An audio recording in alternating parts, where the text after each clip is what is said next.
la meditación que hemos hecho de los elementos, que ya digo que tiene muchas aplicaciones y muchas variantes, muchas utilidades, ¿no? Es ampliable, se puede hacer mucho más. Si lo hacéis en casa, esta que hemos hecho antes, yo os aconsejaría que la hagáis un poquito más larga yendo elemento por elemento. Por ejemplo, 5 minutos con cada elemento o 6, hacen 25 minutos de práctica básicamente, ¿no? Y sí te da tiempo a irla saboreando. Y a medida que os vayáis familiarizando, pues aumentáis el tiempo, ¿no? Hasta estar 10 minutos con cada elemento, con el elemento tierra, agua y demás, ¿eh? Se trata de tocar, se trata de que ese análisis no conceptual te proporcione experiencia, ¿vale? Por ejemplo, el famoso mindfulness, que ahora se estila tanto y que en realidad tiene su origen en Buda, es una práctica budista, es la vipassana de los Theravadas. ¿Esa sería qué tipo de meditación? ¿Cómo la clasificaríais? El mindfulness, por ejemplo, en la atención a, qué sé yo, bueno, es que hay muchos tipos de mindfulness. El más famoso ahora mismo, no sé cuál es. ¿Qué hacen? Trabajo de atención, chama. ¿Pero en qué? ¿Atención en qué? A respiración. A la respiración. Luego también se hace el no conceptual en el Cuerpo corporal. Si es a la respiración, sería samatha. Sí, y luego se va pasando como por distintas etapas. Pero ya en el cuerpo. Sí, el cuerpo todo pues eso sería ¿qué? Yo soy para la mente también. No conceptual. No conceptual. Analítica no conceptual. Claro. Sí. Ellos nunca lo van a llamar así, van a decir mindfulness y demás, pero y en budismo también, porque mindfulness es en inglés, pero en realidad mindfulness significa atención, no es otra cosa. Lo de plena sobra, porque si es atención es plena. Eso es una cosa que los traductores han quitado ya, no es atención plena, es atención, sin más. Entonces, la palabra mindfulness es una palabra, es un concepto que significa atención, ¿no? Pero ha acabado siendo una cosa en sí misma, que es esa meditación. Pues el Buda llamó a eso que se le llama en inglés mindfulness y en español atención, vipassana. O sea, el origen es Buda.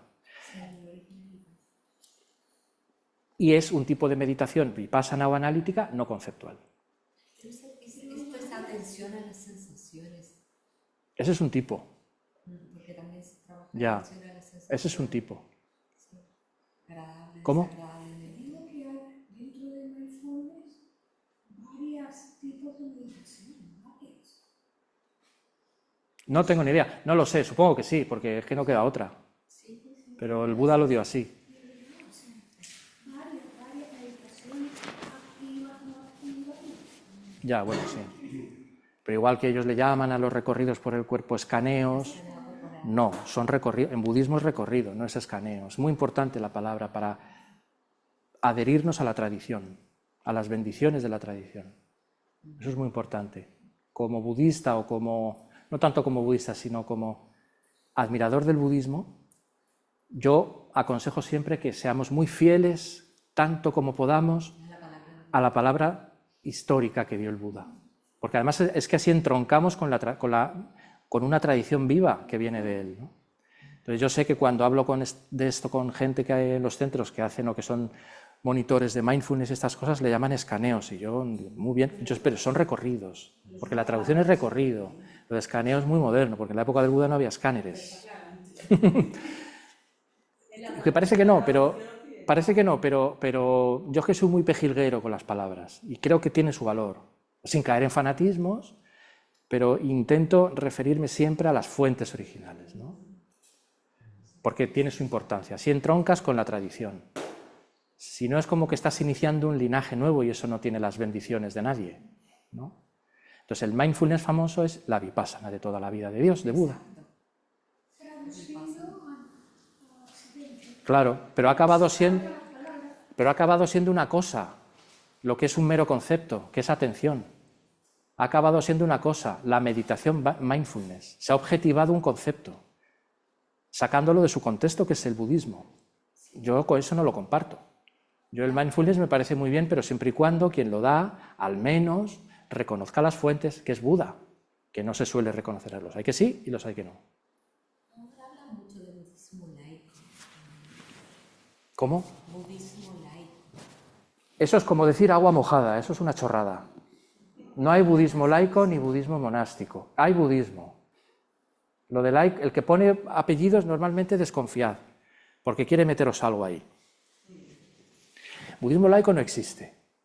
En el budismo hay laicos y monásticos. Es budismo. Es como budismo moderno. Mentira. Es budismo. Otra cosa es cómo lo apliques. Es como budismo para hoy en día. Hay muchos apellidos. Mi consejo es que desconfiéis de esas cosas y vayáis a la fuente. No para que os hagáis budistas, sino para que vayáis a la fuente. Lo otro son inventos del capitalismo actual, que están haciendo cosas de conceptos sagrados que eran sagrados, están haciendo mercancías de esas cosas. Y además para ganar dinero, porque suele venir después el dinero. Entonces, yo sinceramente lo veo una pérdida de tiempo. Teniendo las fuentes que tenemos, ¿qué necesidad hay de inventarse cosas nuevas? Que si budismo moderno, que si budismo laico, que si budismo para... Ahí siempre hay gato encerrado, siempre. En tanto concepto nos perdemos. Pues por eso, un concepto, budismo, ya está. Nada de budismo laico y budismo moderno. Ahí hay gato encerrado. Sobre todo en el budismo moderno. El concepto de budismo moderno, que está por ahí. Bueno, pues ahora vamos a hacer otra meditación también analítica no conceptual para tener varios ejemplos, que justamente trabaja en el tema de los recorridos por el cuerpo. ¿Con qué objetivo? No os olvidéis que siempre el objetivo es adquirir sabiduría. ¿En qué consiste la adquisición de sabiduría? En ver la naturaleza de la realidad. ¿Y qué tiene que ver que yo contemple las sensaciones en mi cuerpo con comprender con el tiempo la naturaleza de la realidad? Todo. Porque si eres capaz de percibir y de ver que las sensaciones son transitorias, impermanentes, efímeras, carentes de existencia inherente, carentes de existencia intrínseca, estás viendo los rasgos de la realidad, estás viendo la vacuidad, o al menos te estás acercando a ella. Así es que el Buda, muy hábilmente, utilizando una cosa tan a mano como tenemos, que son las sensaciones, nos va llevando a la comprensión de la realidad, que es la vacuidad, la interdependencia, si queréis. Porque hay relación, mucha relación.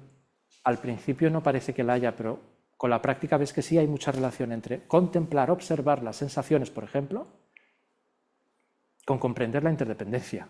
Mucha. En una sesión no, pero en una práctica continuada sí. Vas descubriendo cosas. La relación que hay entre cuerpo y mente, la relación que hay entre una sensación X, un dolor o una sensación placentera y tu estado de mente. Cómo casualmente cuando estás más relajado tienes menos sensaciones, que no son imprescindibles, que no es imprescindible, mejor dicho, la experimentación de sensaciones para ser feliz. No. Eso es lo que nos dice el samsara, pero en realidad no. No es imprescindible. No es que no las vayas a tener, porque la naturaleza del cuerpo es experimentar sensaciones, pero uno no deja de ser feliz si no experimenta sensaciones agradables. Puede llegar a ese punto. Ni tiene por qué ser infeliz experimentando dolor, como los grandes yogis, que les duele mucho el cuerpo y no experimentan ni un átomo de dolor, ni un átomo, ni un gramo, incluso con cáncer de huesos. Sin medicación. Entonces ves que no hay relación. Para una mente realizada no hay relación causa-efecto entre el cuerpo, las sensaciones y el estado de mente. Que puede no haberla, quiero decir, si es una mente trabajada. Eso es un nivel, pero es posible, es posible. Entonces si vas descubriendo que hay mucha relación, eso es la interdependencia, en este caso, ¿no? Aplicado a las sensaciones, al cuerpo, a la mente. Y a partir de ahí, muchos descubrimientos, ¿no? Que evidentemente en una tarde... Es que todo esto, si uno no medita cada día, no vale de nada, Pero si sí medita cada día, sí vas descubriendo cosas, a tu nivel, pero vas descubriendo cosas. Entonces, llama mucho la atención cómo el Buda utiliza objetos, nos propone objetos de meditación o de contemplación, que son súper, pues eso, las sensaciones, la respiración, ¿no? Súper nuestros. El elemento tierra, el elemento agua, como objetos de contemplación que te van llevando a estados de mente muy superiores, muy sutiles, muy sabios, ¿no? Y dices, ¿qué tendrá que ver? Pues mucho. No lo eligió aposta, porque él no hacía nada al azar. Él sabía la relación que hay entre tus sensaciones y cultivar un estado de mente sano, positivo, compasivo, ¿no? Sabio. Por eso lo propone. Dicho así, igual no se ve la relación, pero la práctica te va demostrando que sí. Por eso se ve el cuerpo como un ¿cómo se dice? Un escenario de trabajo muy rico, ¿no? El cuerpo, las sensaciones, el interior, el exterior, ¿no? La respiración. Se ve como algo riquísimo que nos va llenando de sabiduría y de compasión, claro. Por ejemplo, cuando te familiarizas con la meditación de Samatha en la respiración, se dice incluso, percátate, date cuenta de que un proceso respiratorio es una inhalación y una exhalación. Cada inhalación, cada proceso respiratorio que se compone de una inhalación y de una exhalación, son todas diferentes. Todas diferentes. No hay dos respiraciones iguales. Si tu mente es capaz de percibir tal nivel de detalle, ¿qué estás percibiendo, entre otras cosas? La impermanencia. La pura impermanencia. Porque esta respiración que estás teniendo, que estás experimentando, no va a volver. Vas a tener otra, y luego otra, y luego otra, y todas diferentes. Claro, es un nivel de sutileza yógico, no solo los grandes meditadores lo tienen, pero se puede conseguir, se puede obtener, ¿no? En el budismo se habla de la gran relación que hay entre los elementos externos de la naturaleza, del universo, y los elementos internos, los que hemos trabajado. Es decir, que el elemento tierra nuestro tiene mucha relación con el elemento tierra externo, el agua interno con el externo, y así, ¿no? De hecho, se dice que cuando no tienes ética, con tus comportamientos físicos, verbales y mentales, lo que haces es desequilibrar tus elementos internos. Y ese es el primer paso que con el tiempo, mucho, va a acabar plasmándose en un desequilibrio de los elementos externos. Y te vuelve a ti, ese karma te vuelve a ti. Por eso se dice en el budismo que la causa de los desastres naturales, que son fuegos, aguas, vientos, los elementos descontrolados, la causa de los desastres naturales es la falta de ética de los seres que están experimentando esas desgracias. Porque en la naturaleza no hay desastres naturales. No hay desastres naturales. La naturaleza es perfecta. Bueno, es equilibrada, no hay desastres naturales. Lo que motiva los desastres naturales, es decir, el desequilibrio de los 4 elementos externos, es la falta de ética que en su día los seres que están experimentando tal inundación, tal fuego, tal terremoto, que es el elemento tierra, generaron, que les está volviendo. Es un karma. Un terremoto es un karma colectivo. Una inundación es un karma colectivo. No es un desastre de la naturaleza por azar, eso no existe. Solo Amazopa se reía mucho y decía, en la naturaleza no hay desastres naturales. La naturaleza es equilibrio. Quien genera los desastres naturales son los seres que con sus faltas de ética, dañando a los demás, primero desequilibran sus propios elementos naturales y eso se traduce en un desequilibrio de los elementos naturales externos, con el tiempo, mucho tiempo. Cuando es a nivel masivo, que hay un desastre natural, un terremoto, Pues eso. muchísima gente. Pues falta de ética de los seres que están experimentando ese terremoto. A Geshe Tamding Gyatso, una vez que vino a España, el Geshe que os contaba esta mañana de que vivía en Menorca, en el año 92 estuvo en Oselín y era la época en la que había una sequía tremenda, tremenda. No sé si en España, pero en Andalucía era tremenda, tremenda. Y le preguntaron, de hecho le pidieron que hiciera pullas para que lloviera, puya de Nagas, y llovió, por lo menos en esa zona. Pero ya le preguntaron, ¿no? Porque dio unas enseñanzas, que cuál era la causa kármica de esa sequía tremenda. Y dijo, los toros. Las corridas de toros. Bueno, en mi país, por ejemplo, es una zona de terremotos, Japón también, que eso significaría... Que los seres que por desgracia experimentan esos desastres crearon esa causa. En otra vida, probablemente, ¿eh? Pero la crearon. Pero en tu país y en todos los países. Pero, por ejemplo, el ejemplo que apunta de los toros, en toda esta gente que le afecta la sequía, la Andalucía en ese momento, a lo mejor no todos han tenido relación con los toros. Si les afecta, la han tenido. No hay nada azaroso. No hay nada azaroso. Si algo te afecta es porque creaste la causa. Eso lo dijo Geshe Suepa, ¿tú lo conoces? También lo dijo. También lo dijo. También lo dijo. Los toros, las corridas de toros. Claro, esto es un karma muy pesado que viene de otras vidas, sin duda, pero se va acumulando y afecta a los seres que, de alguna forma u otra, han tenido que ver con ese sufrimiento, en este caso de los animales, de los seres. No son animales, son seres. Es un ejemplo, pero es todo así, ¿eh? Todo así, todo así. Y al que no ha tenido ese karma, el que no tiene ese karma de verse afectado porque no creó ese sufrimiento a los seres, aunque esté en el epicentro del terremoto, no le pasa nada. No tiene el karma de morir. Dime.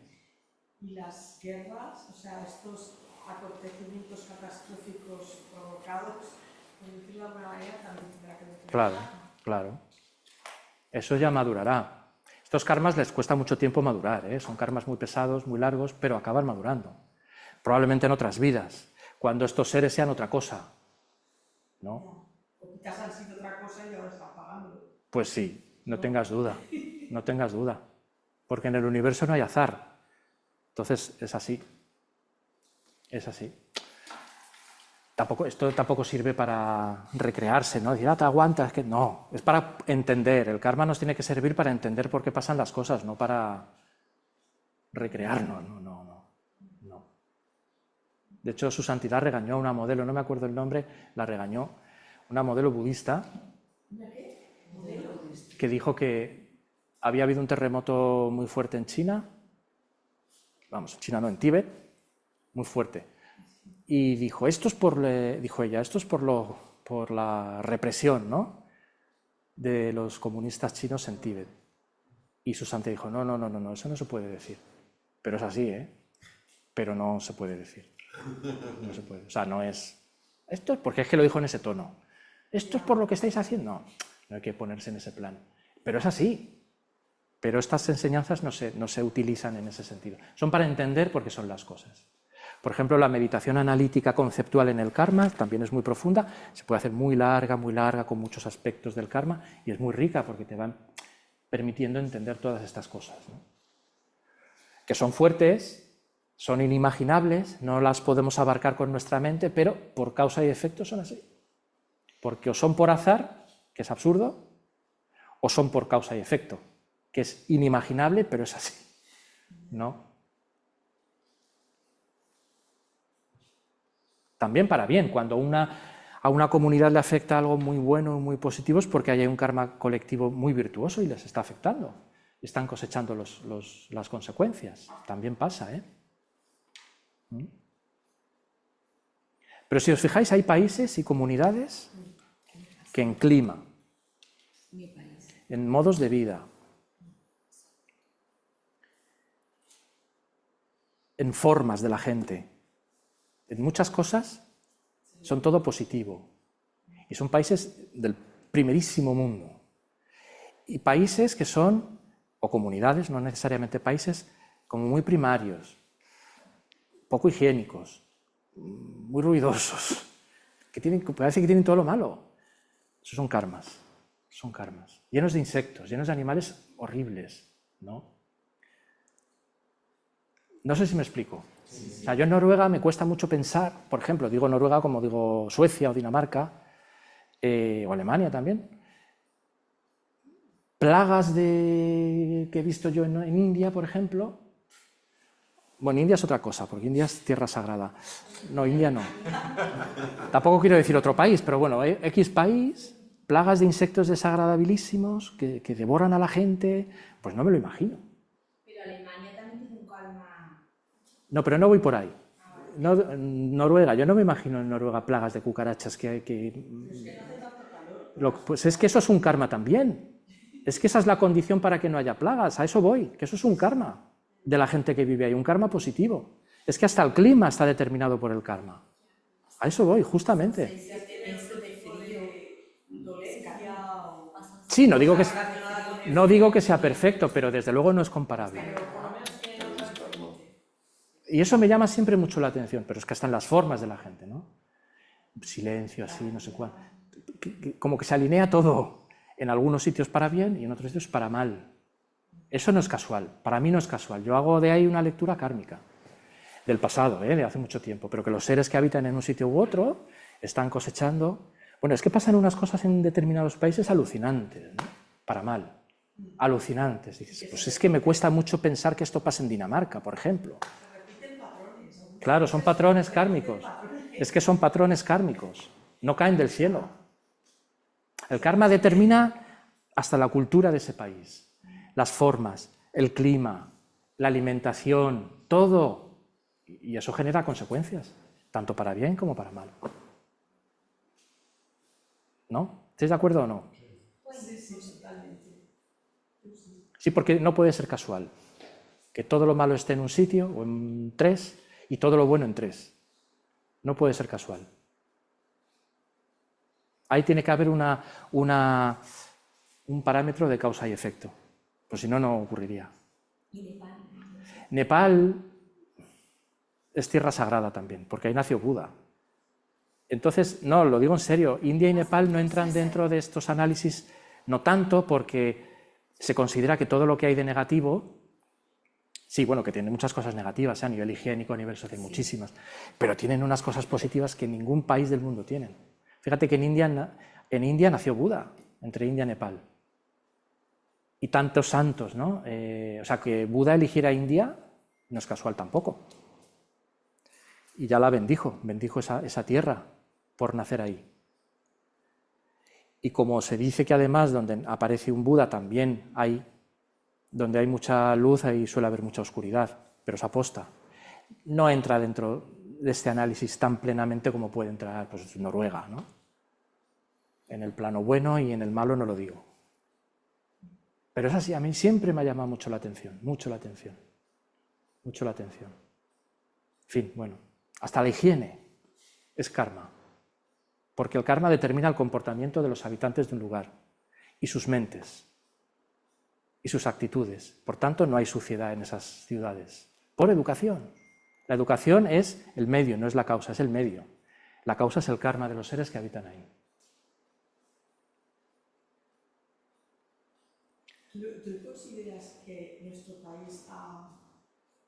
Bueno, lo digo tú porque, o yo, o sea, porque llevamos muchos más años, ¿no? Que a lo mejor otro que pues, tiene 25, ¿no?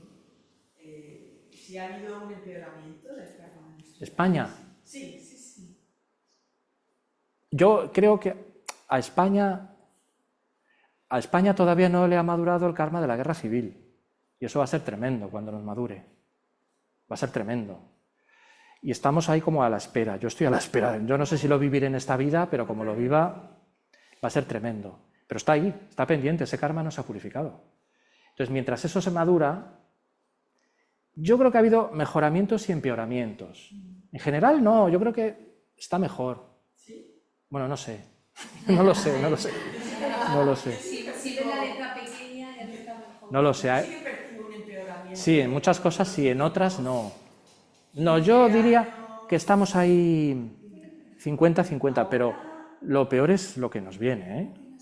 El karma de la guerra civil. Esto no ha madurado. ¿El karma madure antes o después? ¿De qué depende? ¿De la grandiosidad que sea? ¿De lo grave que Sí, sea? sí, de lo implicado. Más o menos madurar, ¿no? De lo implicado, sí. Sí, y ya la última anécdota, porque esto os cuento que una vez hablando de esto con una chica, una estudiante budista japonesa, que vive en España, vive en Gerona, dice, hablando de esto, ¿no? Dijo una cosa muy interesante. Nos dijo, lo que pasa es que a vosotros, los europeos, ¿cómo me dijo? Porque acababa de ser hace muchos años, acababa de ser el desastre este que hubo en Japón de la central nuclear de Fukushima. Dijo, es que en Japón tenemos muy interiorizado que todo lo que nos pasa a nivel de terremotos, a nivel de desastres de estos, que tienen muchos desastres. Lo que pasa es que son tan perfectos que lo tienen súper bien organizado. Y entonces los efectos se mitigan, pero tienen muchos terremotos, muchos maremotos, muchos tsunamis, muchos accidentes de estos químicos, dijo, en Japón tenemos muy interiorizado que todo eso que nos pasa es un karma que tenemos de la Segunda Guerra Mundial.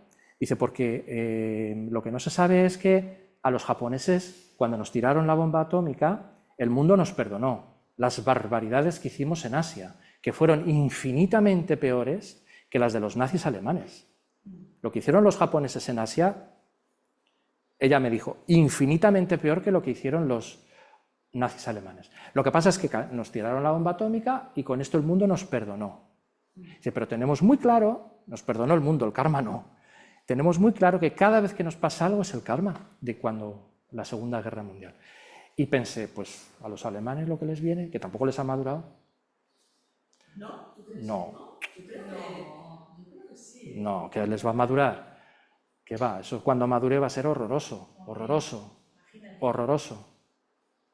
Como a nosotros la guerra civil, o a los no sé qué, los no sé cuántos. Cada pueblo tiene lo suyo, ¿eh? Total, que siempre tenemos karma pendiente. ¿Cómo? Que siempre hay un karma pendiente. Claro, claro. A nivel individual y a nivel colectivo. Pero tiene que madurar en ese mismo país. No. Ah, sí, claro. Y a la misma gente. A la misma, bueno, pero la gente se reencarna. Pero en el mismo Pero país, les en el pilla, mismo territorio. se reencarna, pero les pilla, sí, en el mismo territorio, pero se reencarna y les pilla en otra vida. ¿Y tú crees que Alemania no? No, Sí que lo tienen muy trabajado toda la cuestión de la SWAT. no, ni ha empezado, ¿Sí? ni ha empezado, Ya. ni ha empezado. ¿Y los que venimos por el otro lado? No, lo dejamos aquí porque si no nos metemos en cosas. Perdona, es que si no se nos va el tiempo. Y hay que hacer una meditación. Lo digo en plan, los que venimos del otro lado, También tenéis lo vuestro. Todos tenemos lo nuestro. Y además es muy curioso porque los karmas van por rachas, por épocas y territorios. Es cuando se dice, ahora es la hora de Europa, o el siglo no sé cuántos fue la hora gloriosa de Europa, pero también oscura. Esos son karmas. Ahora estamos en la hora de, por ejemplo, África, que tiene su época, bueno, África, época gloriosa, yo no sé si ha tenido alguna vez, u oscura. América Latina ha tenido su época gloriosa y su época oscura. Tampoco son santos, los hispanoamericanos, ni los argentinos, ni los chilenos, ni los mexicanos tampoco son santos, no. Todos tenemos de todo.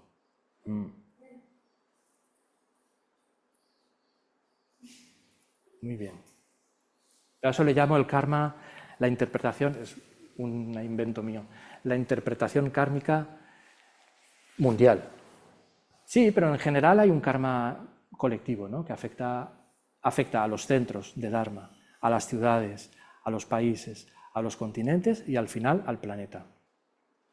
Y se entrecruzan los karmas, por eso es tan difícil, ¿no? Saber.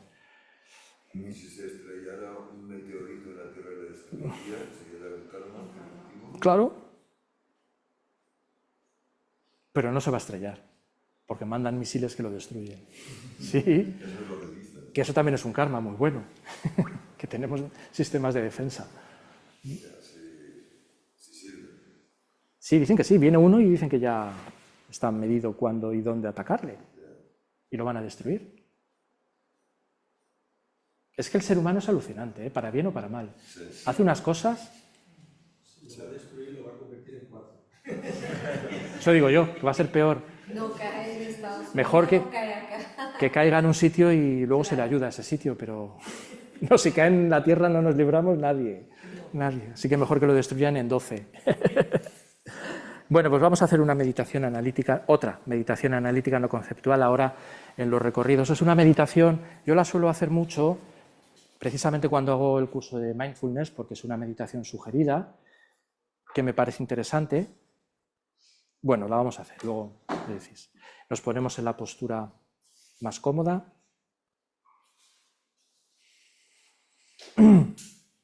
La repasáis por vosotros mismos, especialmente recordáis la espalda, que ha de estar derecha, pero no rígida, no tensa.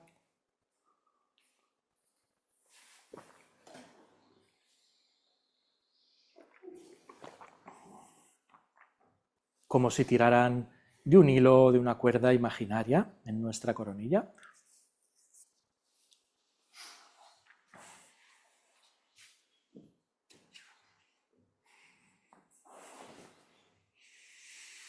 Al principio podemos inhalar y exhalar profundamente varias veces, las que necesitemos, hasta sentir que nuestra respiración se va regularizando. Cuerpo y mente se van integrando.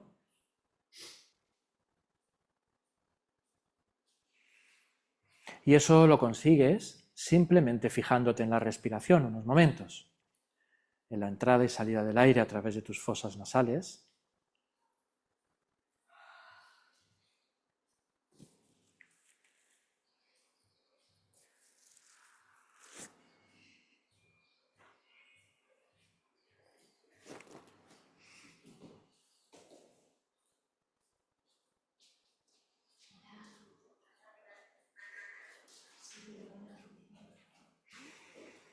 Al mismo tiempo te vas dando cuenta de una manera creciente de las características físicas de tu cuerpo más básicas, el peso, el volumen, el espacio que ocupa. Simplemente vas tomando nota mental de todo ello.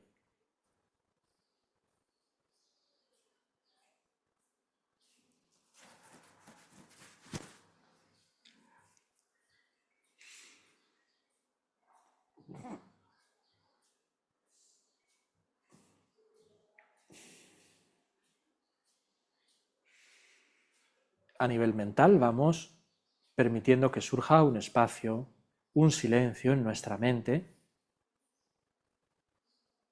desde el que meditaremos.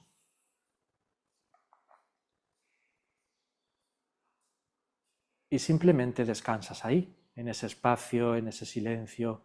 No importa que haya pensamientos, conceptos, sencillamente no hagas caso a nada de eso. Simplemente permanece observándolo todo. Sin juicio, sin análisis.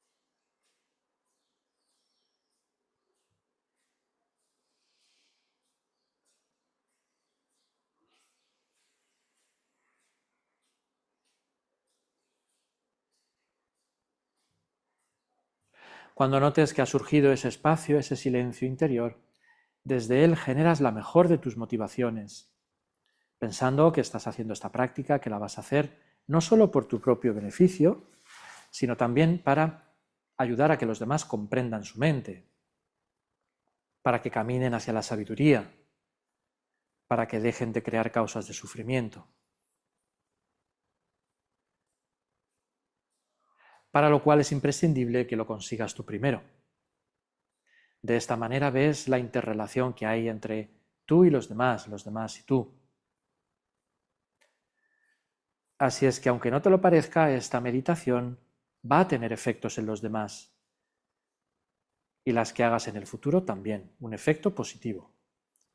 Alégrate por ello, regocíjate, motívate así. Piensa en la iluminación, que es el estado definitivo donde ya no existe ni siquiera la palabra sufrimiento, en lo maravilloso que sería que pudieras llevar a todos los seres a ese estado, a la budeidad, a la iluminación, para lo cual es imprescindible que la alcances tú antes, sin un segundo de retraso. Con ese propósito voy a hacer esta meditación. Fijas así con fuerza la motivación en tu mente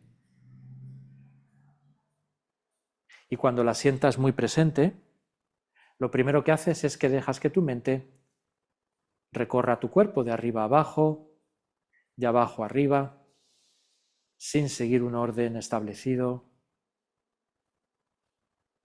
Deja que tu mente vaya allá donde sienta una sensación, en primer lugar, desagradables. Nos centramos en las tensiones o desagradables, en cualquier parte del cuerpo.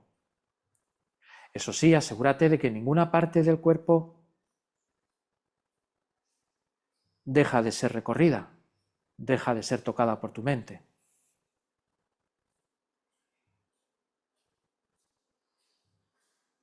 La parte superior, la parte inferior, la parte anterior, la parte posterior. No vayas ni demasiado deprisa ni demasiado despacio. En cuanto encuentres una sensación tensa, un dolor o una sensación desagradable, te detienes ahí y tratas de relajarlo, de disolverlo. Date cuenta de cómo es impermanente. No luches, no te tenses, relájate más.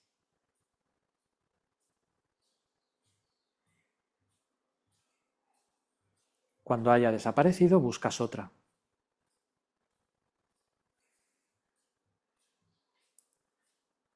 Céntrate así en las sensaciones desagradables, unos minutos.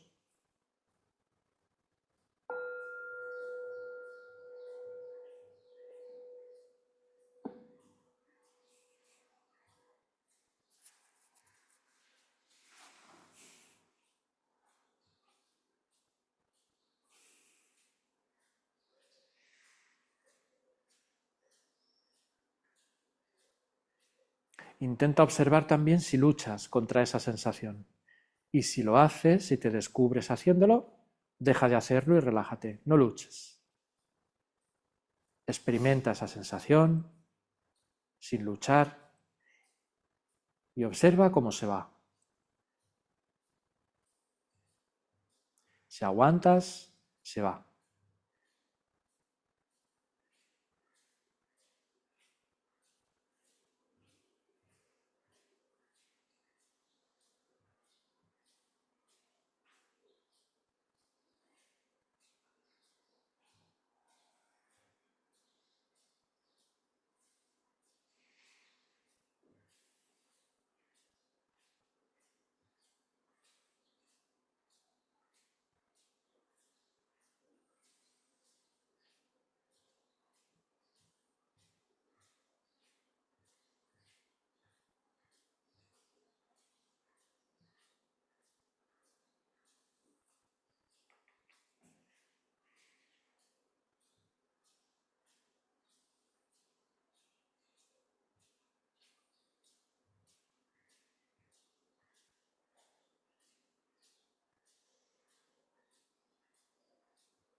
Cuando experimentamos sensaciones desagradables y nos relajamos, en lugar de luchar, nos relajamos y la vamos disolviendo, estamos debilitando nuestra mente venenosa del odio, del rechazo, de la aversión.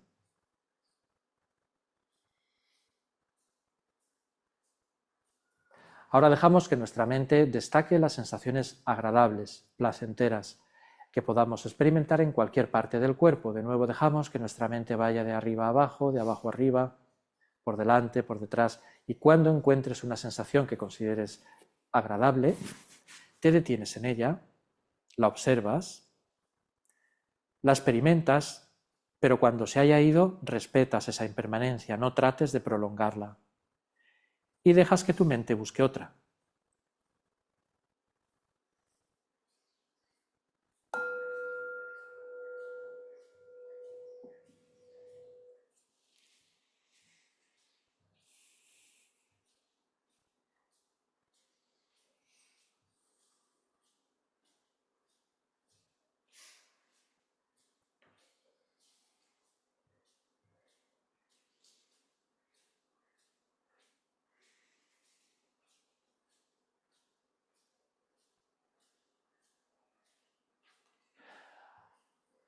Asegúrate de que con tu mente vas abarcando la totalidad de tu cuerpo, que ninguna parte de él queda sin ser observada, analizada.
Cuando en presencia de alguna sensación agradable vemos que no tratamos de prolongarla ni de exagerarla, estamos debilitando nuestra tendencia a la mente venenosa del aferramiento, del apego. Ahora deja que tu mente descubra alguna sensación desconocida, alguna que no conociera antes, en la que no te hubieras detenido nunca. Y cuando la detectes, la observas, como quien mira un objeto, no lo anula, tampoco se apega, te mantienes en esa sensación el tiempo que dure, en esa sensación desconocida el tiempo que dure, en todo tu cuerpo, por arriba, por abajo, por delante, por detrás.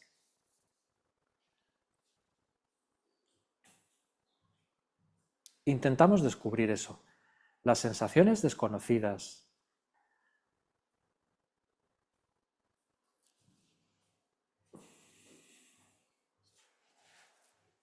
abriéndonos a esas sensaciones desconocidas, investigándolas, estamos debilitando nuestra tendencia natural a la ignorancia, que es la raíz de todo el samsara.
De esta manera, contemplando y utilizando las sensaciones agradables como objeto de meditación y tratando de no alargarlas, de no prolongarlas y de no idealizarlas, estamos debilitando el apego. No luchando con las sensaciones desagradables, aceptándolas, relajándonos en su presencia, estamos debilitando la aversión. Y abriéndonos y aceptando las sensaciones desconocidas, esas en las que antes nunca nos habíamos fijado, estamos debilitando la tendencia a la ignorancia. Estas tres mentes, apego, ignorancia y aversión, son las tres mentes venenosas que el Buda describe como la causa raíz de todo nuestro samsara. Así es que utilizando nuestras sensaciones podemos debilitar esas tres actitudes equivocadas, esas tres mentes venenosas, esos tres engaños raíz: ignorancia, aferramiento y aversión.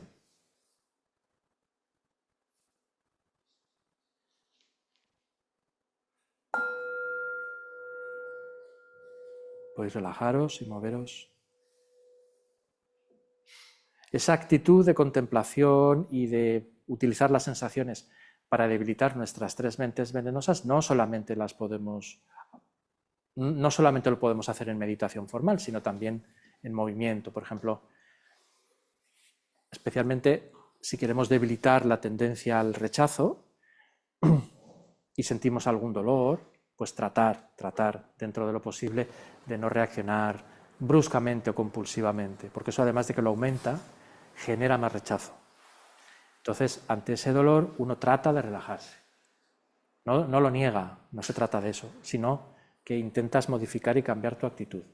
Ante una sensación agradable, en lugar de caer compulsivamente en esa sensación agradable, haces lo mismo, tratas de cultivar un estado de mente sereno, aunque lo disfrutes, pero con serenidad, sin compulsión. Y ante algo y con eso debilitas el apego, el aferramiento. Y ante algo desconocido, en lugar de sentir indiferencia o simplemente ni fijarte, tratas de abrirte a eso, ¿no? Y con esto debilitas la ignorancia. Así es que uno puede ver cómo a partir de los tres tipos de sensaciones, agradables, desagradables y neutras, puedes trabajar las tres mentes venenosas que son la raíz de todo el samsara, nada menos. Esto es ampliable. Bueno, esta la hemos hecho 15 minutos, pero para que veáis que puede ser una práctica diaria perfecta. Esta también la podéis hacer. Estamos, os recuerdo, en el cuarto punto de los 5, ¿no? De estas 5 patas que componen una sesión de meditación. El cuarto es la práctica en sí, luego lo repasaremos. pero estamos en el punto de la práctica. Y, por ejemplo, puedes tomar como práctica personal o hacerla cuando quieras esta. Todas las que estamos haciendo las puedes adoptar como práctica personal o combinarlas, eso ya es libre, eso es totalmente libre. Si se quiere ampliar el campo de las sensaciones, si os gusta, utilizar y meditar en las sensaciones como objeto de contemplación, en el Dharma hay distintas formas de presentar las sensaciones. En 3 y en 5. 3 sensaciones y 5 sensaciones. Depende de qué nivel de complicación quieras, pues puedes utilizar uno u otro. La presentación en 3 es esta: sensaciones agradables, sensaciones desagradables y sensaciones neutras o desconocidas. Y abarcas todo tipo de sensación física, fundamentalmente física, pero también podríamos abarcar las mentales. Y la presentación en 5 son sensaciones físicas placenteras, la segunda, sensaciones físicas desagradables o dolorosas, la tercera es sensaciones mentales gozosas y la cuarta, sensaciones mentales dolorosas. Y la quinta son sensaciones neutras.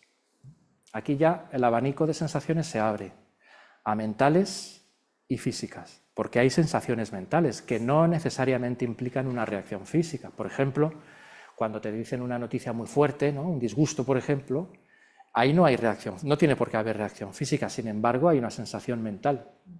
Así es que se habla, yo os animaría a que utilicéis esta clasificación en 5 porque es mucho más precisa, ¿no? Sensaciones físicas agradables o placenteras, sensaciones físicas desagradables o dolorosas, sensaciones mentales gozosas, sensaciones mentales sufrientes o de dolor, y por último las sensaciones neutras, que esas son igual en ambas presentaciones. Porque ahí uno ves la gran variedad, ¿no?, de variantes que en el cuerpo y mente existe. ¿Y se puede hacer en uno sintiendo todo a la vez? No, es que eso no pasa. No pasa. Uno no nota todas las sensaciones. Es que uno no nota todas las sensaciones a la vez, eso no se puede. Hay que ir sensación por sensación, siguiendo el modelo. No se notan todas las sensaciones a la vez, eso es imposible, porque la mente no puede estar en varios sitios a la vez. El aferramiento y la ignorancia. Bueno, usad la clasificación que queráis, pero ya puestos yo creo que es mejor un poquito más profunda, ¿no?, que es la clasificación en 5, que se llama. Así es que hay 2 clasificaciones, clasificación en 3 y clasificación en 5.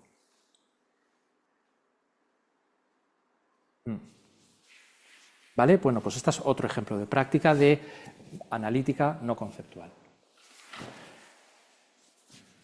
Ahora, es que bueno, como quiero hacer ahora, para terminar, como quiero hacer una especie de maqueta de cómo sería una práctica diaria encajando todas las piezas, quiero dejar para esa meditación una analítica conceptual. Si os apetece que meditemos en algún tema, pues lo planteáis, cualquiera. Y veréis cómo se puede usar, cómo es el desarrollo conceptual de cualquier tema. Tema de Dharma, no los toros. Es que muerte hemos hablado mucho hoy y hay un módulo de muerte, ¿eh? Que por cierto, todo lo que he explicado hoy de la muerte está bien, quedaos con ello porque os servirá un poco para que os suene cuando lleguemos al módulo de la muerte, que no sé cuándo será. Sí, sí, se titula Muerte y Renacimiento. No falta poco. En las sensaciones tú no motivas. No, las que surjan. Tú eres un espectador. No, tú no motivas nada, ni fuerzas nada, ni manipulas nada. No. ¿Pueden aparecer así? Sí, gradualmente, secuencialmente, pero aparecen, claro que sí. Las sensaciones se contemplan se contemplan de diferentes maneras, pero una de ellas es ver que son huellas mentales materializándose. Por eso tenemos de todas, positivas, negativas, agradables, desagradables. La sensación es uno de los 5 agregados, es un agregado muy importante. Un ser vivo está compuesto de los 4 elementos que hemos visto esta mañana, tierra y demás, y los 5 agregados. Y algunos agregados coinciden con elementos. Los 5 agregados son el agregado de la forma, o materia o cuerpo, que equivaldría al elemento tierra. El segundo agregado es el agregado de las sensaciones, que se pueden presentar en 3 o en 5. El tercer agregado es el agregado de las discriminaciones. Se le llama discriminación o discernimiento, como se quiera. Discriminación o discernimiento. El cuarto agregado es el agregado de las formaciones composicionales o formaciones kármicas, que son todas las huellas, tendencias, latencias, ¿no? Y el quinto agregado es el agregado de la conciencia o mente. O mente. Entonces, un ser es eso. Los 5 agregados y los 4 elementos. ¿Y puede que la meditación no se presente ninguna o que alguna falte en algún momento de la No te oigo nada.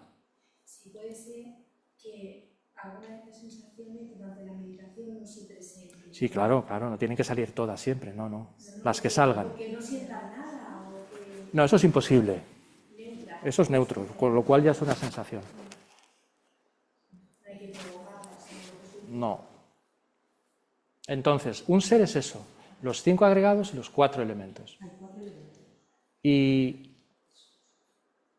bueno, aquí porque no estamos, pero se podría hacer una meditación analítica en los 5 agregados, aunque es un poco elaborada y ahora no hay tiempo, pero se podría hacer, utilizar los 5 agregados, ir agregado por agregado. Se llaman agregados porque cada uno de esos 5 a su vez son compuestos. Se llaman agregados o compuestos. La palabra sánscrita que utilizó el Buda es skanda, con K, skanda. Y skanda se traduce como agregado o compuesto, como queráis. ¿Por qué? Porque cada uno de esos 5, el cuerpo, las sensaciones, la discriminación, las formaciones kármicas y la mente o conciencia, a su vez es un conglomerado de más cosas, ¿no? Y estas de otras, y estas de otras, y estas de otras, y al final no vas a dar con un elemento último. Por eso otra vez vemos que no hay un yo definitivo, permanente, unitario, que no cambie. De hecho, la meditación en los 5 agregados se utiliza para ver que no hay tal yo, que no hay tal ego. Otra herramienta para meditar en la vacuidad del yo, para buscar a ver dónde está el yo y ver que no existe. Entonces, es muy útil. Y de estos 5 agregados, los 4 primeros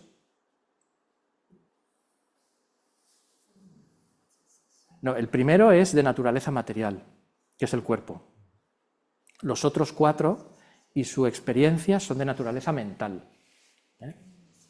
Por eso, a veces, estos 5 agregados se comprimen y se sintetizan en cuerpo y mente. El cuerpo sería el primer agregado y la mente los otros 4. Porque es la propia conciencia, que es el 5.º agregado, o sus funciones. Discriminación, sensaciones, etc. Esa es la presentación en budista de lo que es un ser. Los 5 agregados, la suma de los 5 agregados y los 4 elementos.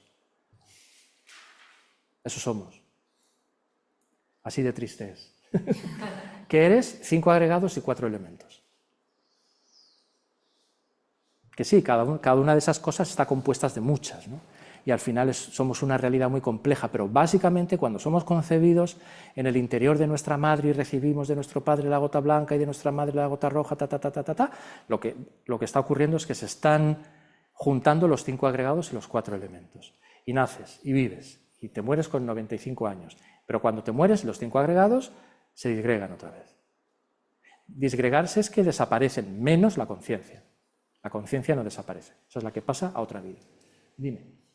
Todo, o sea, cualquier ser, todo ser sintiente o solamente sintiente. No, ahí dices que si tiene agregados. Sí, no, me refiero yo, como has dicho, esto más esto igual a un ser. Sí, eso. ¿Un ser sintiente entran todos? O No, eso para la mayoría, pero no para todos. Rige para los seres del reino del deseo, que son los humanos, los animales, los pretas, los seres de los infiernos, los semidioses y los dioses del reino del deseo, que son un tipo específico de dioses.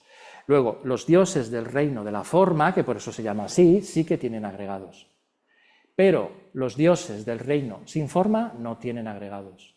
Por eso no sufren, ni se enferman, ni les duele nada, son puras mentes. Los animales entonces entran. Los animales sí, claro, tienen 5 agregados y 4 elementos. Y también tienen Tienen conciencia, chakras y gotas igual, pero tienen conciencia. claro. El 5.º agregado, claro. Tienen continuo mental, claro que sí. Bueno, pues todo esto podría ser una meditación analítica. Entonces, si que tenéis especial interés en que hagamos, vamos a hacer un pequeño descanso, pero luego haremos esa unión de piezas y con eso acabaremos. Si tenéis especial interés en hacer alguna meditación analítica de algo, del apego. ¿En qué sentido? En general, el apego, el aferramiento. Apegos no es la palabra. En español no. ¿Por qué no es la palabra en español? Que lo he dicho muchas veces. ¿Por qué la palabra apego Porque le damos no tiene esa connotación? Tiene una connotación positiva. otro sentido, ¿no? Porque apego en español tiene una connotación positiva, que es cariño o querencia. Y si te vas al diccionario, que hay que ir, no solo al Lamrim, sino también al diccionario, lo vas a ver, que apego es querencia, cariño, y eso no es malo. Entonces, cuando dices apego, la gente se confunde. En Andalucía se confunden mucho, porque allí la palabra apego no tiene connotación negativa. Y yo cuando empecé a decir estas cosas me decían, ¿pero cómo? No tengo que querer a mi familia, y yo pensaba que no se estaban enterando, el que no se estaba enterando era yo. Hasta que me fui al diccionario y vi que sí, que es que apego tiene una connotación positiva. La palabra no es apego, esa es la primera razón. Porque en español tiene una connotación positiva, que es cariño. Pero la segunda razón, y más importante, es que la palabra apego se queda cortísima para lo que el Buda quería decir, que es esa actitud de vacío existencial, que nunca se ve llenado con nada. El apego sí se ve llenado, un tiempo, cuando consigues tu objeto de apego. A lo que el Buda se refiere nunca se ve llenado, jamás. Es una insatisfacción constante. La palabra más parecida en español, que tampoco, pero sí que se acercaría a lo que el Buda quería decir, que en sánscrito es taña, y es intraducible, pero la palabra más parecida, más cercana a lo que el Buda quería decir es ansia. No, ansia sutil, que es la peor. La sutil es insaciable. Nunca se sacia. Esa es la que tenemos. Esa es la que tenemos y esa es la que no nos deja descansar. Noche y día, asiáticos y europeos, de izquierdas y de derechas, ricos y pobres, todos tienen taña, todos tienen ansia. Ansia sutil, no viva, la viva es muy fácil de satisfacer en cuanto le da su objeto de apego. La sutil, que esa es la que no puedes saciar nunca. Eso es el ansia sutil, que es casi imperceptible pero es muy poderosa. Esa es la gasolina de todo el samsara. ¿Y de dónde surge ese ansia sutil? Del yo, de creer que hay un yo, que hay un yo inherente, que hay un yo inherente. Y ese yo inherente te exige, es el ansia, su voz es el ansia sutil. Y tú tratas de complacerlo, pero es imposible. Entonces te estás equivocando. No se trata de complacer al yo insaciable o inherente pretendiendo agotar ese ansia sutil. Estás errando el tiro, no hay que poner ahí la práctica. La práctica hay que ponerla en descubrir que tal yo no existe, es que encima no existe. En descubrir que no existe tal yo. Por eso la liberación del samsara es la sabiduría, la vacuidad. Comprender que no hay un yo inherente. Toda la enseñanza de Buda gira en torno a esa sabiduría.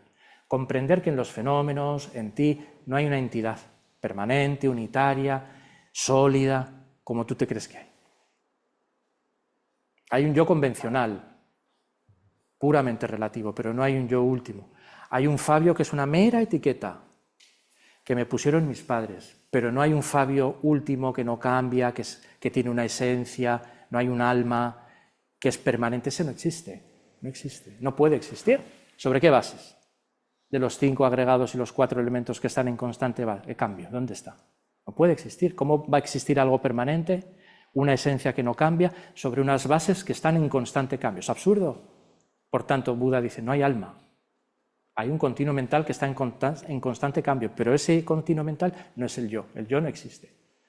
El yo último no existe, no puede existir. No puede existir. Es imposible. Filosóficamente hablando y lógicamente hablando, no puede existir. Por fe, todo lo que tú quieras. Y las religiones que creen en un alma, perfecto, yo no lo critico, pero es pura fe. La lógica no sostiene esa entidad llamada alma. Es que te la insufla Dios, otro que tampoco existe, pero bueno, te la insufla Dios en el momento en que eres concebido. Muy bien, muy respetable, de verdad, muy respetable, pero eso filosóficamente desde el punto de vista budista no se sostiene. ¿Cómo va a existir una entidad permanente que no cambia, que es todopoderosa, que te insufla a ti una entidad permanente que no cambia, que es el alma, sobre unas bases que están en constante cambio? Absurdo. Pero para el yo le viene bien. Es una idea buena para el yo. Bueno, según el budismo, Buda dice, mi doctrina es anatma, ni alma ni Dios. Es anatma. Anatma es la negación del alma. Lo sabrá que les venga bien y lo sabrá que no. Pero el Buda, aplicando la lógica, dice, no puede haber ni tal ser ni tal alma. Pero si el alma se entiende como algo que permanece después, puede ser la mente continua, se le puede llamar alma. No, porque el continuo mental no permanece. Pero no va después de la muerte física. Pero en constante cambio, por tanto, no hay un yo, no hay una Carmen ahí. Sí, pero ahí no hay una entidad permanente, porque está en constante cambio. Como en un río no hay una entidad permanente río. Es una falacia, eso no existe. Pero el alma también, ¿sabes? Pero el alma no es impermanente. Por eso no puede existir, porque no hay nada permanente. El alma es impermanente. No. Hombre, ¿y para qué entonces te reencarnas? Si fueras permanente no haría falta que te reencarnaras como alma. El catolicismo cree en la reencarnación, el islam cree en la reencarnación, el judaísmo cree en la reencarnación. No. El ortodoxo no. Bueno, pero es que No. hay otro tipo de judaísmo que no es ortodoxo. El mínimo, no sé, el marginal. El ortodoxo no La cree. mística judía cree en No, la reencarnación. no, Isabel, no. Bueno, Ni la Biblia lo sostiene, ni los místicos lo sostienen, no. pero sí. Eso es una interpretación, eso es una interpretación. Hay que estudiarlo, pero sí lo hago. Efectivamente, Hay que estudiarlo. efectivamente. Sí. Pero bien, hay que estudiarlo bien. No, ninguna de las religiones abrahámicas apoyan la reencarnación. El judaísmo sí, No. por favor. Bueno, no. Aunque lo apoyara, el cristianismo y el islam no, y las religiones monoteístas no sostienen, no pueden sostener la reencarnación, porque será de bruces, con una entidad así y con un alma así. En cualquier caso el budismo lo niega, que es lo que me ocupa, ¿no? A mí el budismo. Pero el hinduismo sí, en el alma. En el hinduismo. Ya. ¿Algún tema específico que queráis meditar? Tú decías apego. Venga, el apego. En la reencarnación. No, el apego. Pero puedes matizar un poquito más, porque apego es muy general. Pero sobre el apego dice que en el budismo es más correcto ansia sutil. Sin embargo, cuando dan la enseñanza o todo lo que yo veo hasta ahora, siempre se nombra apego. Nunca había oído ansia sutil cuando se explica este abajo. ¿Me explico? Bueno, Antes de... pero para eso venís aquí, para adquirir otras visiones. Aferramiento sería el ansia sutil. Sí. Y su fuente es creer que hay un yo intrínseco. Matiza un poco lo del apego, algo que te interese a ti. Venga, aprovecha. Sin entrar en detalles. Es que lo del apego es muy general. Sí, es que el otro día teníamos unas enseñanzas Ajá. y entonces hablaba del aferramiento y cómo a través de esto proyectamos fuera. Vale. La función del apego. Esa. Vale. Y porque la función del apego, aunque lo recordaré en la meditación, es idealizar, Exacto. es exagerar. Exagerar las cualidades del objeto al que te aferras, o la persona, o la situación, o lo que sea. Exageras sus cualidades. Y de ahí entablas una relación equivocada. Esa es la función principal del aferramiento, de Tanya. Esa visión rígida, ¿no?, de que quieres poseer algo. ¿El budismo no puede estar ahí como apego? El budismo no, tu visión del budismo puede que sí. Tu interpretación del budismo sí. Solo de las interpretaciones subjetivas hay veces que no valen. Hay que ir a las fuentes, que son objetivas. Y entonces la fuente objetiva del Dharma no te puede generar apego. Tu interpretación subjetiva del Dharma sí. Pero eso no es el Dharma, es tu mala interpretación del Dharma. El budismo no puede generar apego porque está concebido para destrozar el apego.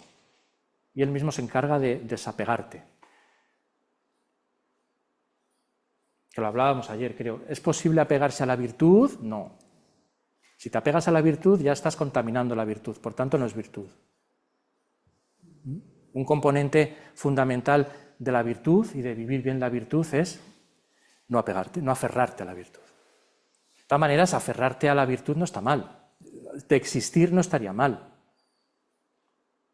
No estaría mal. Mejor que aferrarse a... Infinitamente, infinitamente. Lama Yese dice que no todos los deseos o aferramientos son malos. Tampoco hay que demonizar tanto esto, Entonces, hay que ver. Por eso lo de las palabras y lo de la meticulosidad es muy importante. Él dice eso, que no todos los deseos son malos. Y cuando digo de eso me refiero a esto, incluso a apegos. No todos son malos en el sentido destructivo al que estamos acostumbrados, ¿no? El apego de una madre a su hijo, que es apego, que esto también me ha costado muchas, con madres budistas que como están oyendo constantemente que el apego es malo, te dicen, ¿y el apego a mi hijo? Pues natural, biológico y kármico, no puedes deshacerte de él, y además no te deshagas. Otra cosa es que te pases. Pero es lógico, Lama Yese lo decía, ¿cómo no vas a tener apego a tu hijo? ¿No? Y esa lucha por quererte quitar ese apego es antinatural. Y nunca llega, porque es imposible. Entonces hay que relajarse ahí también. El apego al perro. El apego al perro, ese es malo. O la pareja. El hijo es más salvable. El único salvable diría yo que es a los hijos. Ni a la pareja, ni a los perros, ni a la casa son... ¿Y a los padres? A los padres... Apego a los padres, aferramiento a los padres. Hombre, no es sano, pero no es de los peores. No es de los peores. Apego a los padres. Es natural, es como los hijos. Sí, es natural. A ver, esto no quiere decirse que tengamos que dar rienda suelta a ambos, ¿no? Al hijo, al de los padres. Quiere decirse que no tenemos que demonizar los aferramientos a estos seres. No, mejor vivir sin ellos, pero es imposible. Entonces, relájalo y ya está. No luches, quiero decir, no luches contra el aferramiento a los hijos o a los padres. Es normal. ¿Vale? Vale, pues haremos esta. Venga. 10 minutos escasos y seguimos. No, vamos a hacer un descansito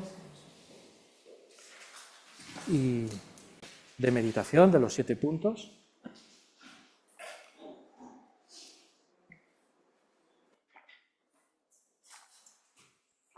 Recordando siempre la espalda, que es el más importante.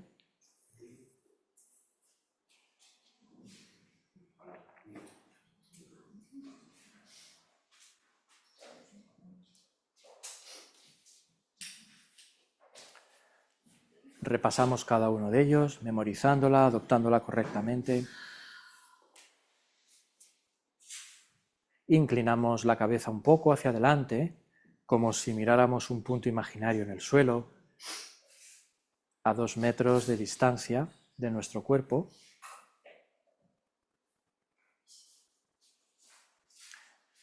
En definitiva, dedicamos a adoptar la postura de meditación el tiempo que precisemos.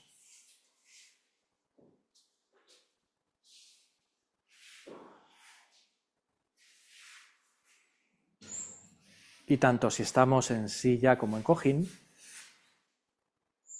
notamos cómo nuestro cuerpo y mente se van integrando entre sí, gracias a la postura de meditación.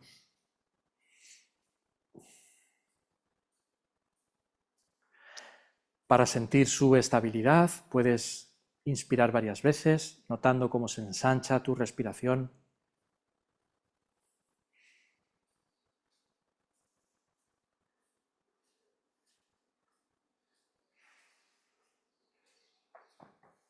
Pero lo más importante es ir notando cómo la conciencia del presente se va imponiendo, va apareciendo. De la misma manera que la mente necesita un tiempo para familiarizarse con sus aspectos positivos, el cuerpo necesita un tiempo para acostumbrarse a la postura.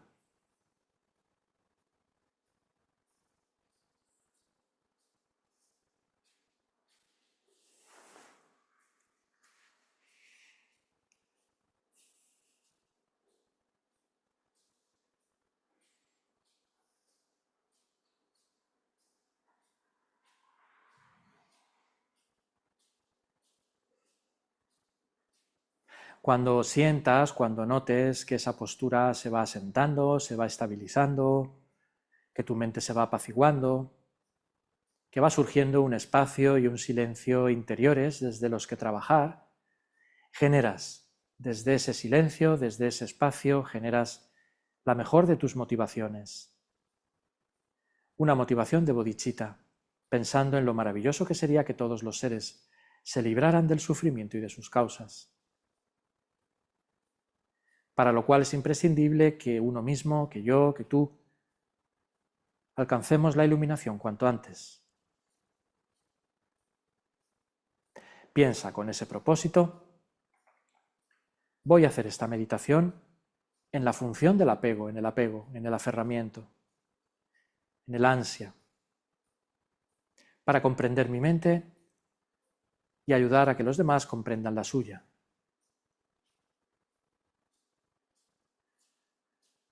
Genera así la motivación con estas palabras u otras, las que te sean más fáciles, para conectar con el sentido de esa motivación.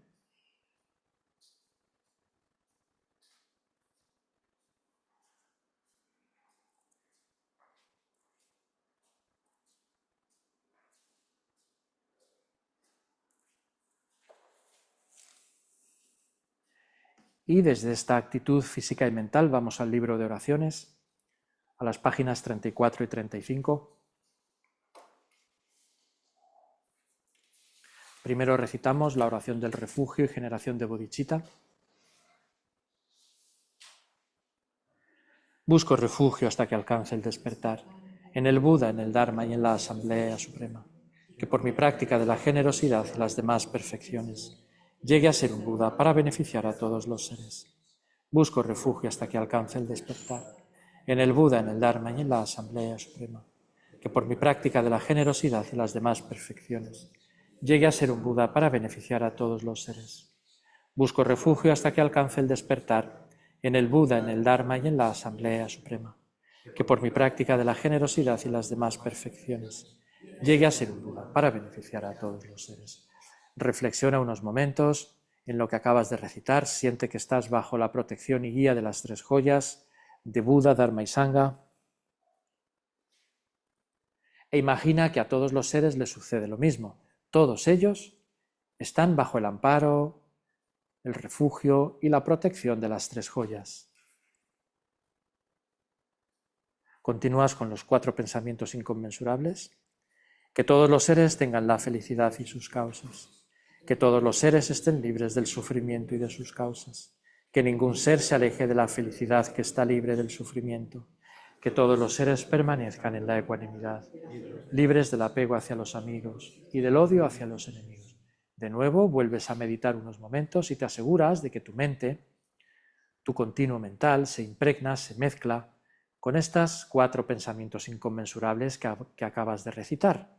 Ecuanimidad, amor, compasión y alegría, que te diriges a ti mismo, a ti misma y a todos los seres que te rodean. Estos 4 pensamientos inconmensurables sientes que tienen el poder de derrumbar las etiquetas de apego hacia los seres queridos o aferramiento hacia los seres queridos, aversión hacia los no queridos e indiferencia hacia los desconocidos. Y en su lugar tu corazón se abre a todos por igual, con una actitud cariñosa, equilibrada, ecuánime, amorosa, compasiva y alegre. Medita así unos momentos, deseando lo mejor a todos los seres.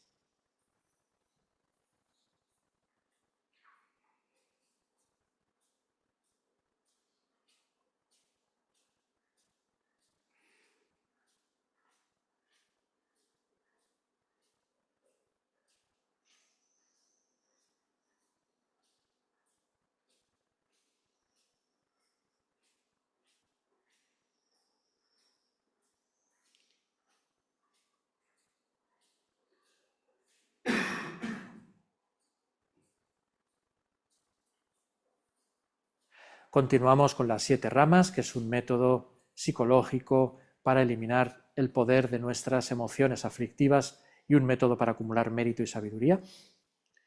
Reverentemente me postro con cuerpo, palabra y mente. Presento nubes de todo tipo de ofrendas, reales e imaginadas. Declaro todas mis acciones negativas acumuladas desde tiempos sin principio y me regocijo del mérito de los seres santos y de los seres comunes.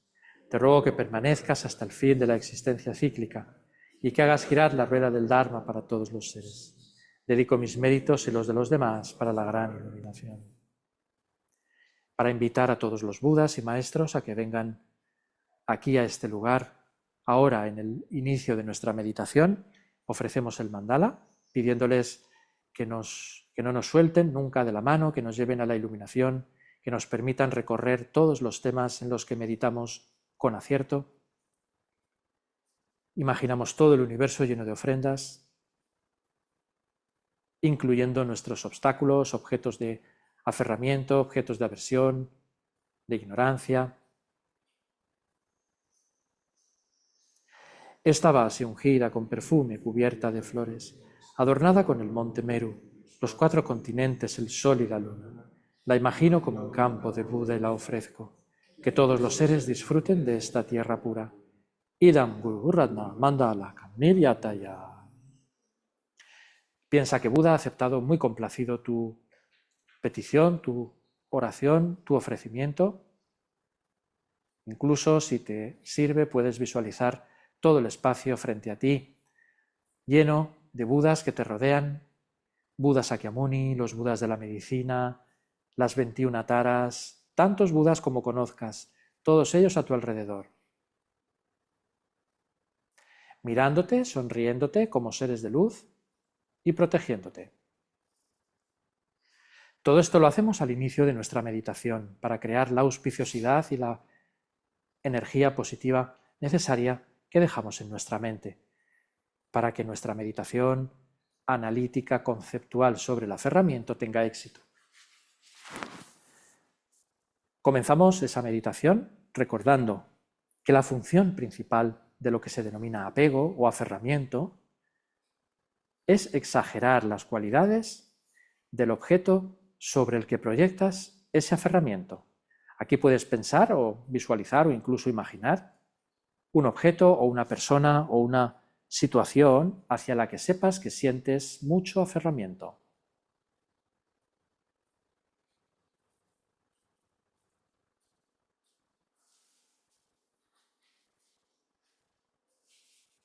Cuando la tengas delante de ti, o al menos sientas su vibración de alguna manera, empiezas a hacer un análisis sincero de las cualidades de ese objeto, de esa persona. Y tratas de ir dándote cuenta de cómo tu mente siempre exagera esas cualidades. No es que no tenga cualidades, es que tu mente las exagera. Y ante esa visión idealizada que tu propia mente ha construido, te aferras. Haz ese análisis del objeto, de la persona. Por ejemplo, fíjate en alguna de sus cualidades, la que realmente tenga, y trata de ver cómo tu mente la exagera, la idealiza, fantasea con ella. Y ante esa cualidad te aferras. Y así una tras otra. Su belleza, su forma bonita, las sensaciones que te provoca, todo es exagerado, idealizado y fantaseado por nuestra mente de aferramiento, del yo. Un yo que ni concibe estar lejos de ese objeto o persona de aferramiento.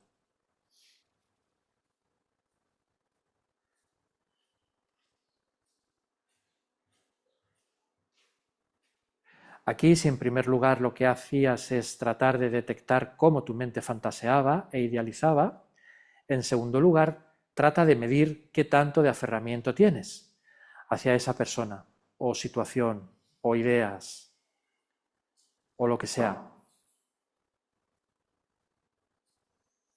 Eso te da la medida de sufrimiento en el momento en que esa persona, o situación, o ideas, u objeto se pierda, cambie, se rompa, se muera, vas a experimentar. La medida de tu sufrimiento te la da la medida de tu aferramiento, de tu dependencia. Aferramiento es sinónimo de dependencia. Ansia es sinónimo de dependencia. Mide todo eso con total sinceridad.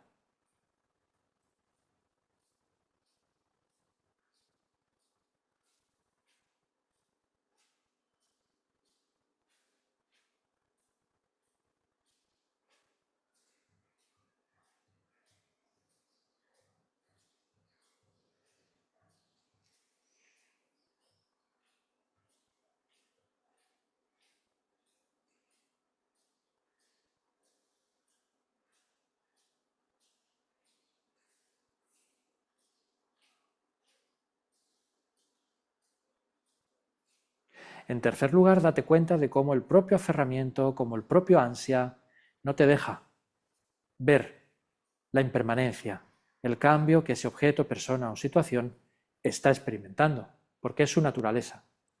Tú lo percibes como algo estático, que no cambia, sólido.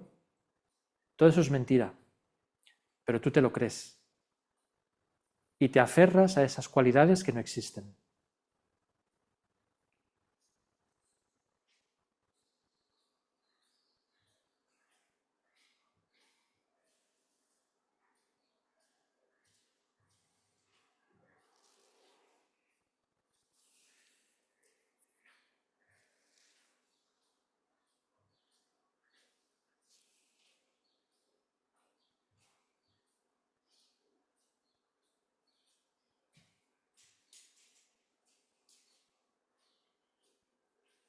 En cuarto lugar, pregúntate por qué idealizas tanto ese objeto, esa persona, esa situación. Pregúntate, ¿es para tanto? Aunque tenga cualidades, ¿es para tanto o mi visión está completamente exagerada y distorsionada? ¿Tengo una visión realista de este objeto, persona o situación?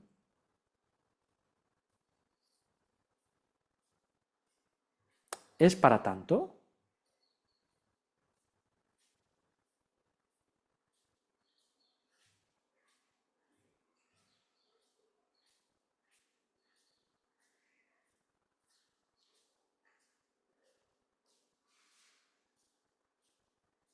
O más bien es que cuando mi mente siente que si no está en contacto con ese objeto de aferramiento nos pasa algo, es porque la propia mente está invadida de apego, no por el objeto en sí, no por la persona en sí, no por la situación en sí, que no son para tanto. Es mi mente la que lo vive como algo absoluto, irrenunciable. Eso es una fantasía. Esa es la cárcel de nuestro propio aferramiento. Vestida de libertad, vestida de placer, pero en el fondo es una tiranía.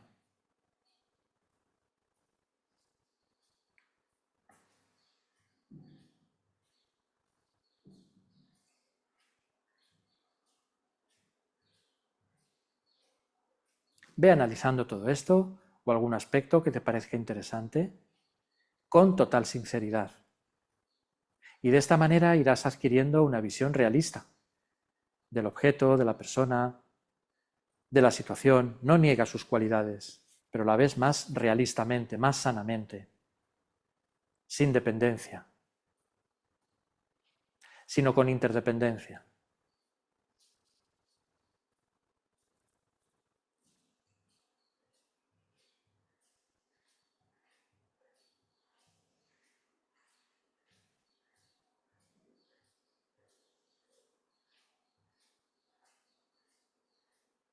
Pregúntate también, ¿tengo la seguridad absoluta de que vaya a seguir siendo mi objeto de aferramiento para siempre? ¿De que lo vaya a ver como algo maravilloso siempre? ¿Tengo esa certeza absoluta? ¿O lo que hoy me parece maravilloso podría cambiar y dejar de serlo? Y al revés, lo que hoy veo como desagradable o negativo, mañana podría empezar a verlo como positivo.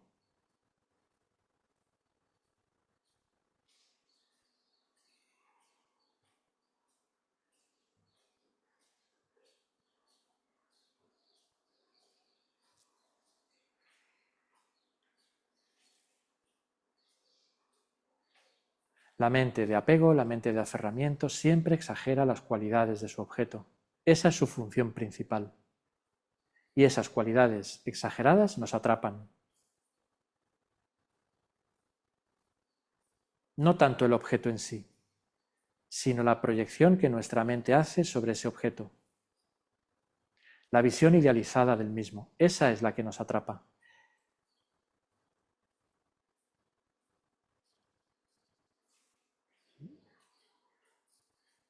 Con la aversión ocurre igual, pero en un sentido negativo.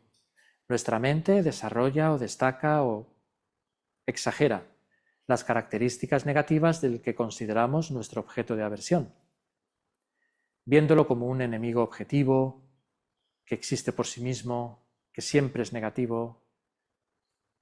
Cuando no es así, nuestra mente también exagera en negativo. Le conviene. Es muy fácil tener un enemigo externo al que echarle la culpa de todo.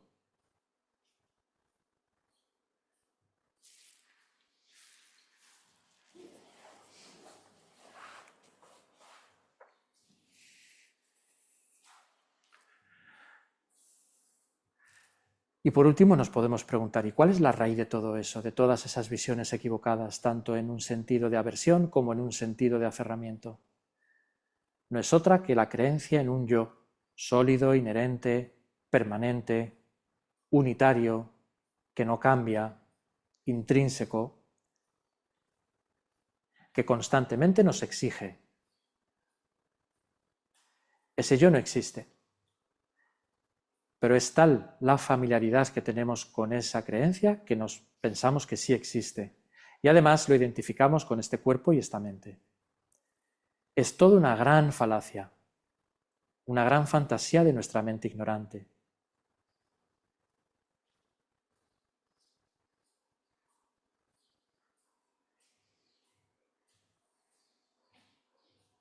El yo convencional, relativo, con el que funcionamos, sí que existe. El yo último, no.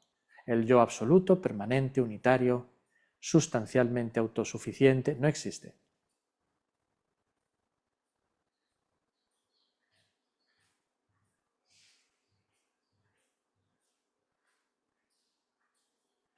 No tiene bases para existir. Ni los agregados ni los elementos pueden ser su base.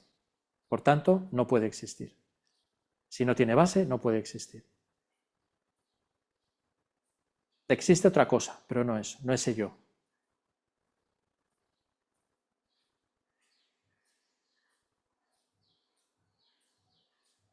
Contempla a tu manera por unos momentos cualquier aspecto o varios de esta meditación que más interesantes te hayan parecido, unos momentos, fijándolos en tu mente.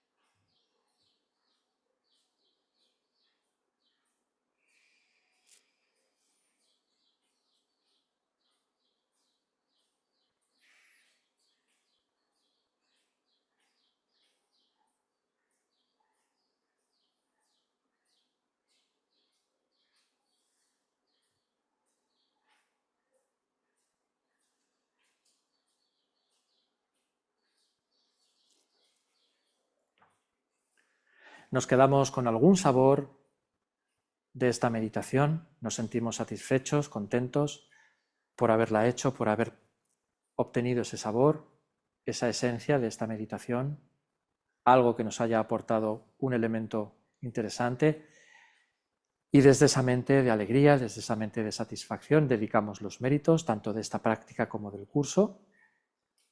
La página 36, las dos oraciones de dedicación.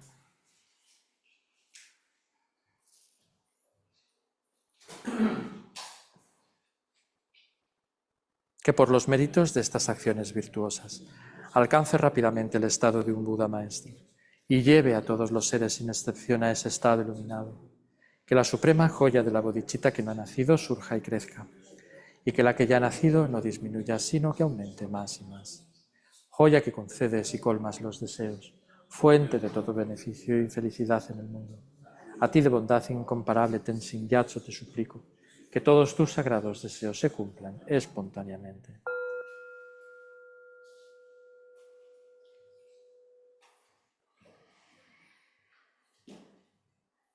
Muy bien, y con esto pues daríamos por terminada nuestra sesión de meditación diaria. Hemos estado 25 minutos y ya habéis visto cómo hemos unido todas las piezas. Obviamente tú puedes alargar todo lo que quieras, ¿no? Pero con esto tendríamos una estructura correcta que conecta las 5 patas que constituyen una práctica de meditación diaria. Relajación, postura, motivación, práctica en sí, incluyendo los elementos devocionales que hemos hecho, y la dedicación de méritos, que es con lo que terminamos. En la meditación que acabamos de hacer sobre el ansia, también entra las situaciones o las personas, ¿podría ser un ejemplo el apego negativo a la imagen con el paso del tiempo? Claro. ¿Puede ser algo también a... Puede ser a cualquier cosa, sí. Hacia lo que uno sienta, no sé si te ha ayudado, hacia lo que uno siente ese aferramiento, ¿no? O ese apego, sí, puede ser a cualquier cosa. ¿Y lo del altar? ¿Qué posibilidades hay? ¿Lo de? Ah, sí, el altar. Es muy fácil.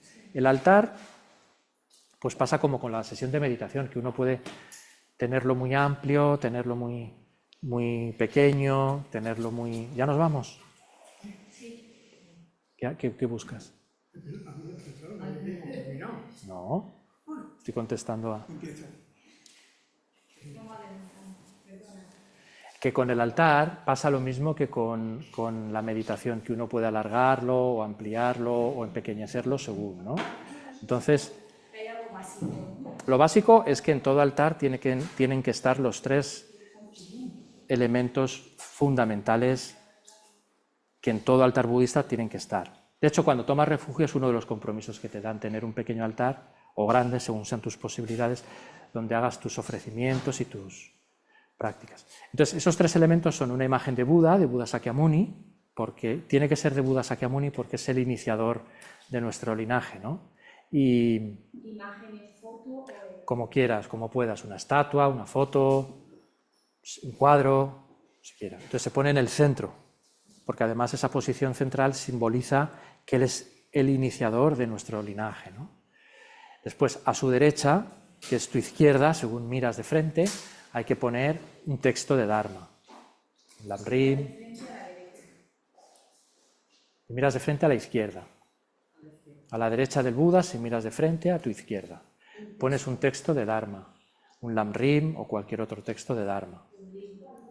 De Dharma. Y eso simboliza la palabra del Buda, ¿no?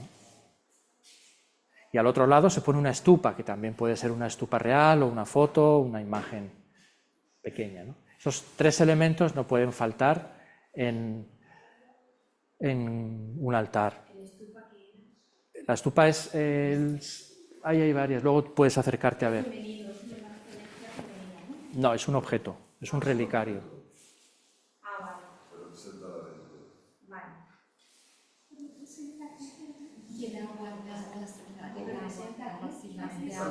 No te oigo. Que no te oigo. Esos son los ofrecimientos, sí.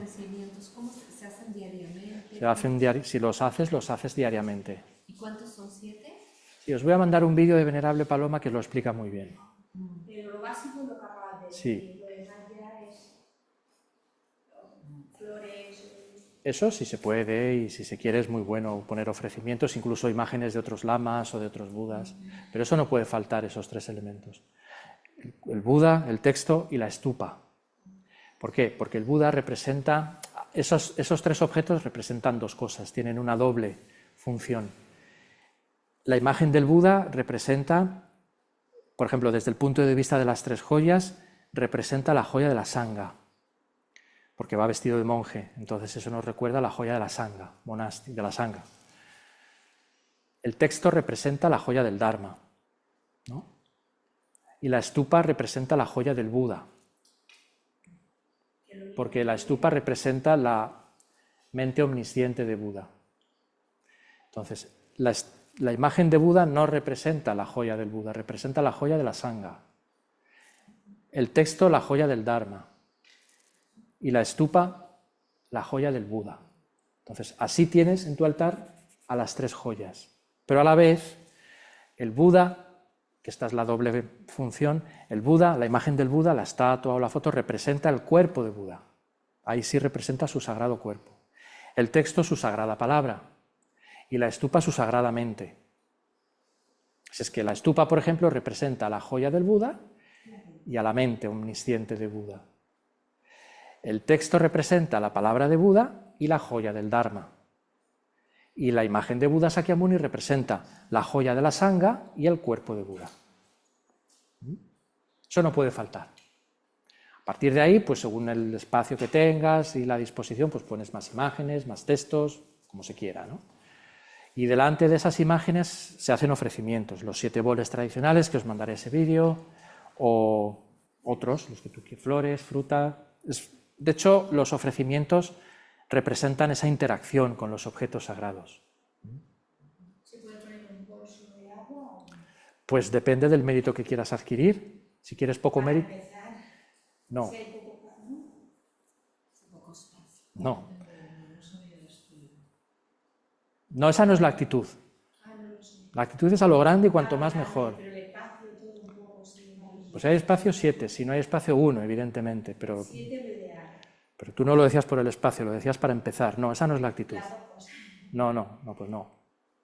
Eso es bastante poco auspicioso, de hecho eso es racanearle al Buda. Yo no quiero racanear. Pues pon 7, 12, 14, cuantos más mejor. Entonces no saldrá nada bien. Si vamos con esa mente de no poquito, no sale nada bien. Hay que ir a lo grande y a lo bestia. Muchos ofrecimientos. Si hay espacio, muchos ofrecimientos. Muy grandes. Siempre nueva, siempre frescos. Siempre nada de dejarlos un día para otro, porque eso es muy poco auspicioso. Que cojan polvo, eso es muy poco auspicioso. Es un compromiso. Entonces, como todo compromiso, pues hay que cumplirlo. Pero si se puede y hay sitio y hay espacio, a lo grande y a lo bestia. Muchos ofrecimientos, muchos. Fruta, flores, incienso, velas, boles, muchos. Si no hay sitio, evidentemente, pues no se puede. Pues los visualizas. Y pones aunque sea un bol, pero los visualizas. Pero la actitud con los budas es cuanto más les ofrezcas, más recibiré yo. Gracias. Nada, vamos al libro de oraciones y ya acabamos. Ahora sí. Vamos a hacer... En la página 246 vamos a hacer esta oración de Santideva, del Bodhisattva Charyavatara, que sirve de dedicación de méritos. 246. Yo me tengo que ir, lo siento. Yo tengo que ir.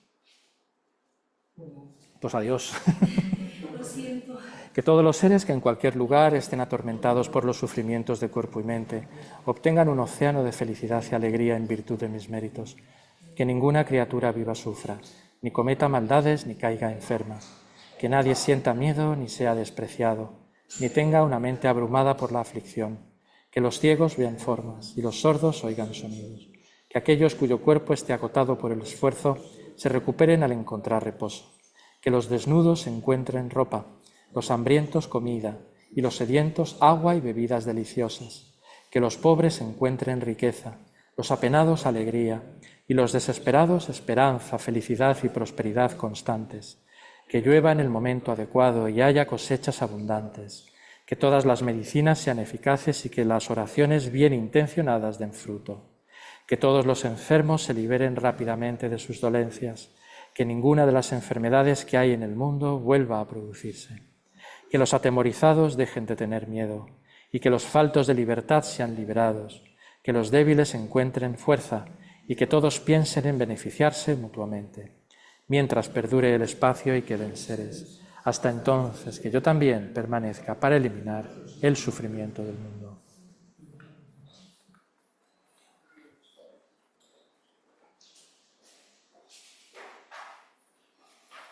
En la página 267, las oraciones de dedicación al final del día.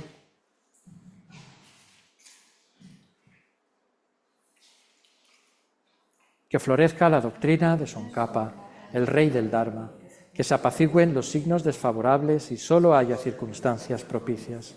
por los 2 tipos de mérito acumulados durante los 3 tiempos por los demás y por mí mismo, que resplandezca la enseñanza de sabiduría pura del célebre victorioso.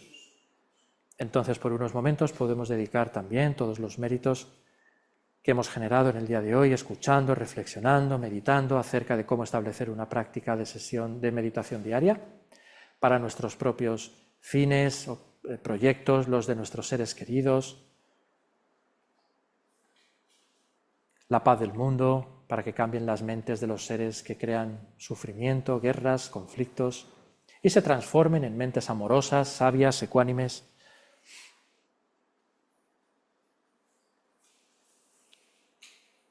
Dedicamos los méritos también para que las personas y seres que están en este momento en hospitales, clínicas, en sus casas, padeciendo de enfermedades, de sufrimiento, tengan una mente en paz. Y si es posible, se curen, y si no es posible, que al menos vivan la enfermedad, incluso la muerte, con una mente muy serena, llena de bendiciones, llena de paz, incluso con curiosidad por afrontar esa nueva etapa. De manera muy especial dedicamos por la venerable Ángeles de la Torre, para que sane pronto, se recupere su fuerza, su ánimo, su salud. Continúe inspirando a tantas y tantas personas.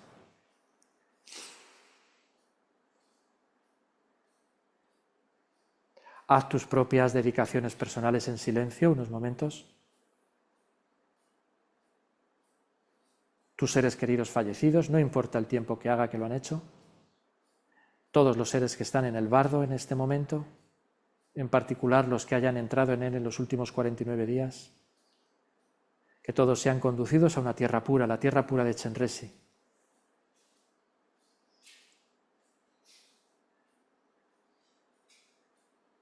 Dedicamos por este centro de Dharma, el centro Nagarjuna de Alicante y todos los centros de la FPMT de España, de Europa, del mundo, porque su santidad el Dalai Lama esté con nosotros hasta el fin de todos los tiempos, hasta que todos los reinos del samsara estén vacíos, especialmente los reinos inferiores, para que se encuentre muy rápidamente el cuerpo de emanación de Kyabje Lama Zopa Rinpoche y podamos seguir a su servicio en esta vida, en los centros, grupos de estudio, proyectos, hasta el logro de nuestra iluminación. Por todos nuestros geses, maestros personales, maestras personales,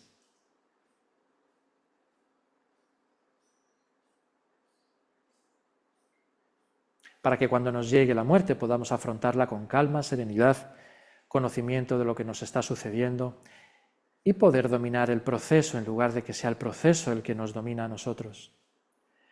Que podamos realizar la luz clara cuando ésta se manifieste en el momento de la muerte, el Dharmakaya, nuestra naturaleza búdica, y salir del samsara inmediatamente, para siempre. Volviendo solo a voluntad para ayudar a los seres, como emanaciones de Budas, que ya seremos.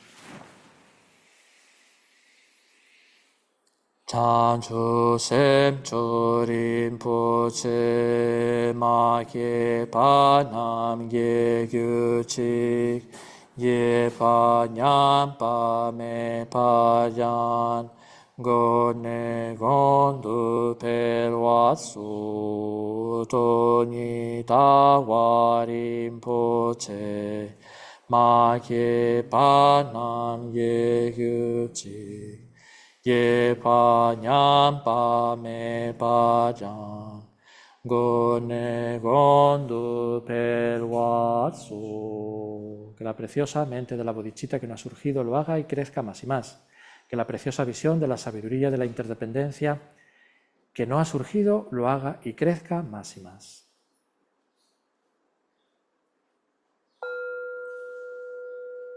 Muchas gracias. Esta hoja es un poco un resumen